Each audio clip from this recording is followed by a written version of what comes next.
everyone. Welcome back to another episode of the Stay-at-Home Bookkeeper Behind the Business. And today we are doing something really awesome. We are pulling back the curtain on something people ask us all the time. What does a bookkeeper actually do day to day? I mean, if you've ever wondered what life looks like as a stay-at-home or work from anywhere bookkeeper, you are in the right place. We're talking about the freedom that this business gives you and the practical side, like daily, weekly, monthly tasks that bookkeepers will handle.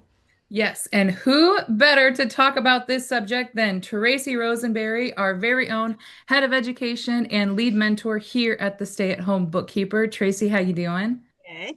Welcome, welcome. Can you talk about what types of clients do bookkeepers typically work with? Do they have to work with people local to their area, virtual? Should they specialize? Do they specialize? That's a lot of fun questions in there for you. Yeah. So, I mean, you can do both. You can work with clients that are local to you. You can work with them that are virtual. The funny thing is, I mean, it's 2025. I started my business, almost 10 years ago. This is pre-COVID, like before everything went virtual. So it was a little bit of a anomaly that I was virtual. I started my business completely virtual. And it wasn't so common back then, but now it's so common. People understand, how to work with people virtually. So that's an advantage that you guys have, that you wouldn't have had 10 years ago. So people expect that now.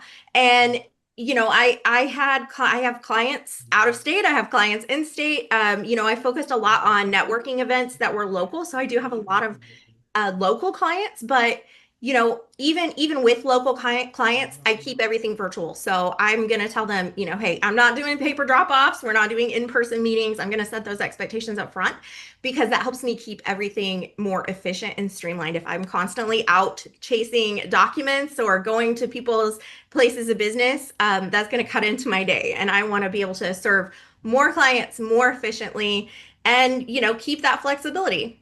I love that. And we hear a lot of new bookkeeping business owners say, or people who want to start their own bookkeeping business, they're worried that maybe there's a lot of other bookkeepers in my area, or I live in a rural area, and I'm worried about finding clients. So it sounds like that's not really a problem because you can find your clients and work virtually. Awesome. Okay, so speaking of potentially new business owners or people considering, why is bookkeeping such a great business for someone to start if they don't have bookkeeping experience or ownership experience? Yeah. So, bookkeeping is really best learned by doing. So you don't have to have everything figured out ahead of time to get started. And it's also just kind of a low barrier business. It's low cost. You really just need like a computer and an internet connection. And it's easy to scale as you grow in confidence and as you get more clients. So, as you go, you can add on more services. Maybe you just start with the basic bookkeeping and then later you add on payroll and then you add on sales tax and, you take on more complex clients.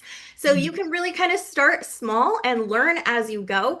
And, what other business can you get started with an internet connection?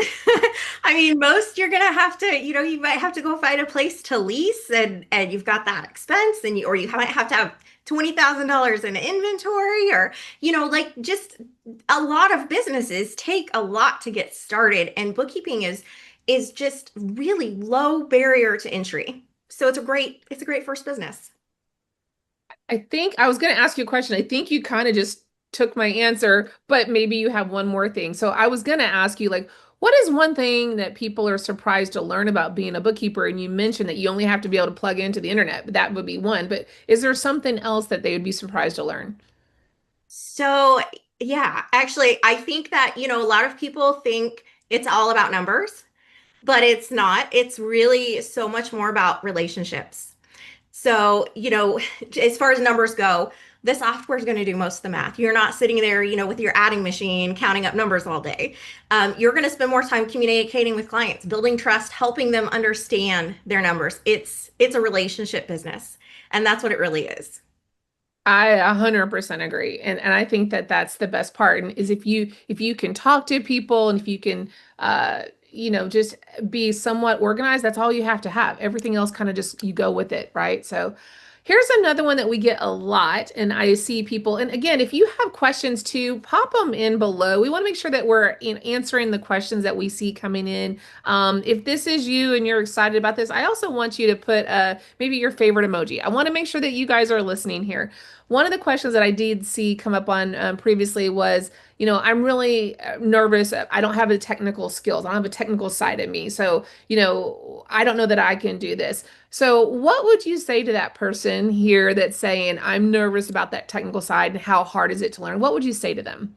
Yeah, I would say, if you have basic computer skills and you can follow directions, then you should be good. You don't have to be tech savvy. I mean, maybe if you can't turn on a computer at all, that might be a problem. If you have basic computer skills and you're just willing to learn, then it's not that hard, but you've got to the biggest challenge is usually the mindset and not the skill. So, if you can turn on your computer, you can do this. I love I it. And we love can help that. with the rest. That is so funny. So we're starting to get here in this advice mode. What advice would you give to someone on the fence about starting their own bookkeeping business? Yeah. So, I mean, if you're on the fence, that means you're already thinking about it. And I just say, if this is in your heart, don't ignore it.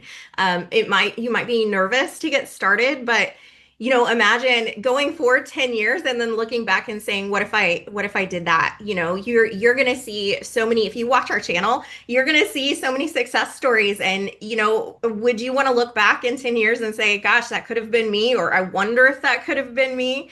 So I think it's worth taking a chance on yourself.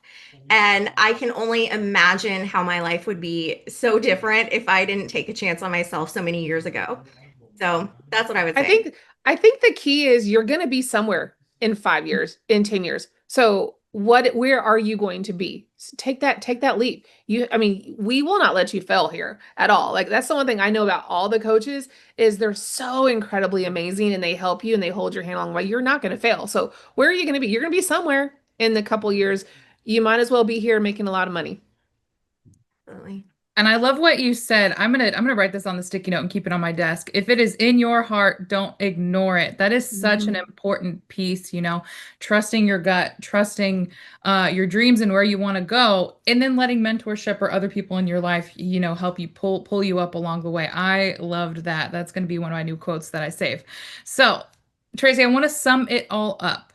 If you could boil it down, what is the best part of being a bookkeeper? Yeah. I mean, we've said this word several times already, but I would say flexibility and control because you get to build a business around your life. You get to choose who you work with, how much you earn. You're not limited by someone else's schedule or salary or what they want. It's all about you. Oh, that is so awesome. Well, Tracy, thank you so, so much dropping all of these nuggets of wisdom. And I want to speak to everybody below. If you've ever been wondering if this lifestyle is possible for you, let this be your sign. Let this be your sign to follow your gut, that, the voice in the back of your head.